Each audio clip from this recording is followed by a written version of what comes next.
Adakah Menteri sedar bahawa sekitar 2,000 orang pekebun durian di Raub, Pahang telah menanam musang king selama beberapa dekad di kawasan seluas lebih daripada 5,000 ekar.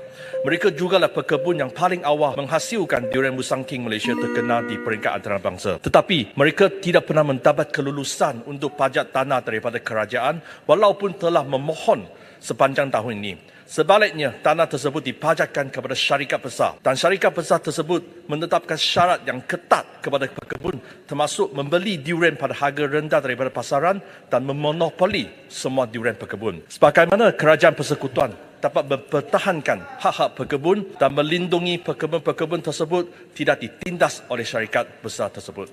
Sekian, terima kasih. Soalan Ahli Parlimen Raub. Sebagai Kementerian Bertanggungjawab pada sektor agro makanan, PKPM sentiasa membantu dan menyokong industri agro makanan mengikut lunas undang-undang. Hal tanah adalah di bawah kerajaan negeri. Jadi sebarang masalah hal tanah ini kita harapkan berlaku perundingan antara mereka yang meneroka ataupun menanam itu dengan kerajaan negeri. Inilah yang kita mengharapkan sebab kita tahu yang terlibat menanam secara sah 8,782 dan bilangan yang meneroka itu adalah 186 dan sekitar 2%. Walau bagaimanapun mereka telah berusaha dan mengeluarkan hasil. Kita sebut tadi soal kelulusan tanah dan sebagainya di bawah kerajaan negeri. Tambahan pula kalau suatu kes itu telah dibawa ke mahkamah dan mahkamah telah membuat keputusan. Kita harap mereka yang terlibat itu, pihak-pihak di peringkat negeri terus membantu